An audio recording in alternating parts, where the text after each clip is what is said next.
Salut mec, j'espère que vous allez bien. Moi perso ça va nickel, dans le canapé tranquillement en train d'analyser les matchs et devant l'OM qui joue en dilettante. Tranquillement et en tout cas, préparez-vous parce que j'ai du lourd pour demain. Je fais la vidéo en avance, ce soir c'est soirée, donc j'aurai pas le temps forcément de faire la vidéo et je préfère être carré et propre. Les mecs, je vous laisse là-dessus. BetWinner, c'est des cotes exceptionnelles.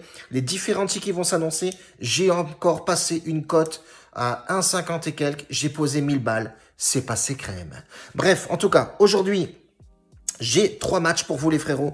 Je les ai notés juste là. Alors, on va partir sur Southampton-Everton. Ce match est très important pour Everton qui perd Richardson avec un carton rouge. Je pense fortement que Southampton a les capacités de claquer un but à domicile. Je pense que c'est faisable. Ils ont les armes et surtout 2 victoires, 2 nuls et un nul et 2 défaites. Mais on sait que Southampton joue très bien au ballon avec un petit attaquant qui est plutôt pas mal, vieillissant certes, mais plutôt bien. Donc je pense que Southampton peut faire le travail. Facilement, peut-être pas, parce qu'Everton, on sait que c'est une équipe qui est assez costaud, avec pas mal de recrutement et avec un coach à la baguette, on le connaît tous, Ancelotti. Donc je pense qu'il y a fort à faire là-dessus. Donc les 2 équipes marquent sur le match et tu verras mon ticket validé en fin de vidéo. Reste bien jusqu'à la fin de la vidéo pour voir les résultats de ce qu'on fait et de ce qu'on passe dans le VIP sur Telegram. Frérot, viens vite fait, parce que c'est du lourd, bordel. Aujourd'hui, c'est tout simplement un perfect VIP avec 4 pronostics, dont un avec 1000 balles. On fait 900 € aujourd'hui de bénéfices. Et ça, c'est beau.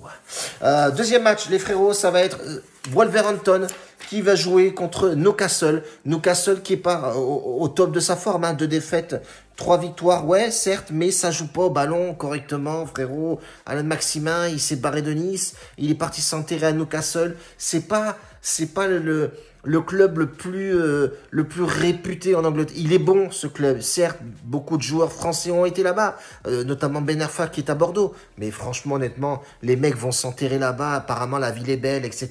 Mais le temps est pourrave, mec. Le climat, il schlingue. Mais le football est beau. Bref, en tout cas, Wolverhampton, équipe très sérieuse. 3 victoires pour 2 défaites. Il joue à la maison, c'est costaud. On connaît tous le coach portugais qui est extrêmement bon. Mais attention, c'est un piège. Newcastle est accrocheur. Newcastle joue au ballon. Ils sont techniquement bons, individuellement bons. C'est vraiment une belle équipe à jouer. Ça va être un match assez ouvert, je pense, parce que les 2 équipes ont quasiment le même jeu. Ça joue au ballon, ça joue offensivement aussi. Ça peut faire mal, ça peut faire mouche, ça peut faire mouchette.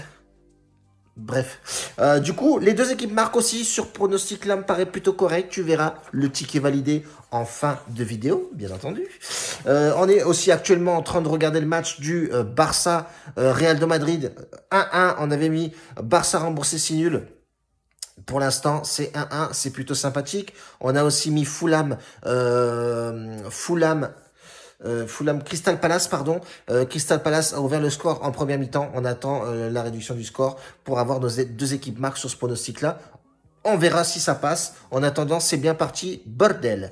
Le 3e pronostic et le dernier, ça va être Cadiz. Cadiz qui va jouer contre Villarreal. Villarreal très très bon. Mais Villarreal, ça fait pas mal de temps que j'entends pas parler de cette équipe. Ils avaient bien commencé la saison. Et là, c'est vrai que ça fait pas mal de temps que je ne vois pas les résultats du Villarreal. C'est vrai que je me suis pas trop intéressé. On voit effectivement qu'ils ont joué l'Europa League. Donc attention, les équipes qui jouent l'Europa League, c'est dangereux. Ils sont peut-être fatigués. Bon, après le turnover, on a le droit à 5 changements. Donc voilà, maintenant les coachs sont avertis et peuvent faire beaucoup de changements. Mais on voit effectivement qu'ils sont bien en forme. Il n'y a aucune crainte à avoir. Villarreal a gagné donc à la maison. C'était contre une équipe turque 5-3. Donc c'est une belle perf. Donc ils sont assez confiants. Mais c'est un déplacement. Je vous ai parlé de ça. Le promu chez un promu, Cadiz. Cadiz qui a tout simplement battu le Real de Madrid. Donc c'est pas un client à prendre à la légère. Ça joue aussi au ballon. C'est un petit peu, enfin c'est en dents de scie, oui et non. C'est une défaite, commencé par une défaite contre Osasuna. Après ils ont enchaîné 3 victoires, 1 match nul. Et après ça a été une défaite, mais c'était en match de coupe, je crois. Enfin bref, en tout cas, on a vraiment un Cadiz qui, attention, joue au ballon. C'est assez costaud. Ça va jouer à domicile. C'est le même schéma que Valence, qui se déplaçait chez le promu. Et vous avez bien vu que Elche avait gagné le match 2-1. Donc là, on a le même cas de figure. Mais sauf qu'on parle de Cadiz qui a battu quand même Real de Madrid. Le grand Real du Zizou. Donc extrêmement en confiance. Donc ça va promettre un beau match aussi. Sur ce match-là, je pense que on va partir aussi, frérot, sur les deux équipes marques. Je pense que c'est un bon pronostic réfléchi. Je pense qu'il peut passer, certes, ça va être compliqué, mais on a deux équipes qui jouent aussi au ballon. L'Espagne, on le sait, ça joue à la baballe. Donc, on passe le pronostic, je l'espère, bien entendu. Tout ça sur BetWinner, les frérots, avec des cotes exceptionnelles. On sait très bien que quand on joue les deux équipes marques, souvent les cotes sont à 1,70. Et sur BetWinner, ça frôle les 1,90, les frérots. Et c'est plutôt sympathique à jouer. En tout cas, je te laisse là-dessus. Si tu veux plus d'informations, dans le lien de la description, tu as tous des liens. Tu tapes dessus, Telegram, Snapchat, etc. Si tu veux venir discuter avec tonton Aldo, frérot, je t'invite fortement à venir et prendre du gain, bordel. Un bacio a tutti, grazie mille, bordel. Je regarde le match. Ciao, bon dimanche.